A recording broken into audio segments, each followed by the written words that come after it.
Akala ng marami, kailangan ng malaking pera para mag-invest. Pero ang totoo, kahit maliit ang puhunan, pwede kang magsimula. Sa video na to, ipapakita ko ang 4 na investment na pwede mong simulan ngayon. Handa ka na ba? Alamin natin ang unang paraan para mapalago ang iyong pera. Unang investment, stocks at ETFs. Alam mo ba na napakadali na nito ngayon?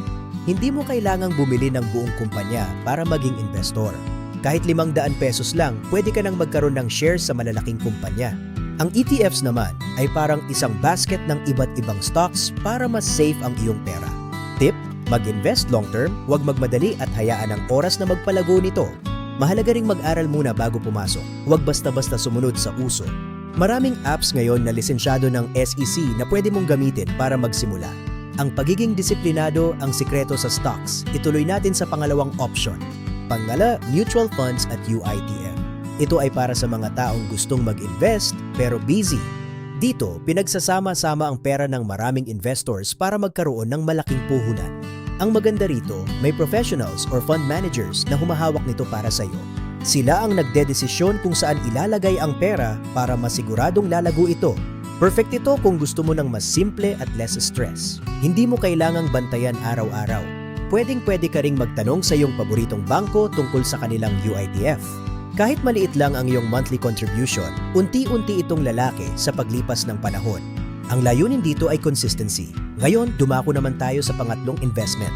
Pangatlo, online business. Ito ang investment na hindi lang pera ang kailangan.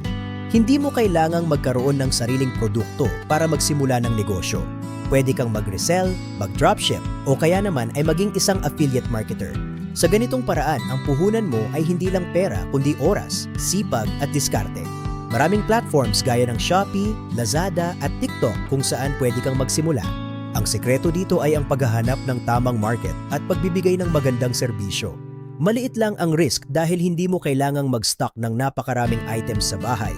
Gamitin ang iyong creativity para tumayo sa gitna ng maraming kompetisyon online.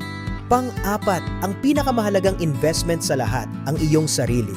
Kapag nag-aral ka ng high-value skills tulad ng video editing o digital marketing, ikaw ang magiging asset.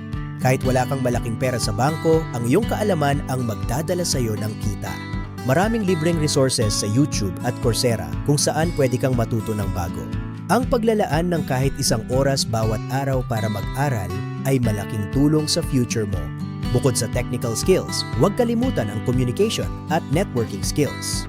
Ang iyong kaalaman ay kayamanan na hindi mananakaw ng kahit na sino sa mundo. Ito ang investment na may pinakamataas na return. Handa ka na bang mag-level up? Hindi mahalaga kung gaano kaliit ang iyong panimulang puhunan ngayon. Ang pinakamahalaga ay nagkaroon ka ng lakas ng loob na magsimula at sumubok.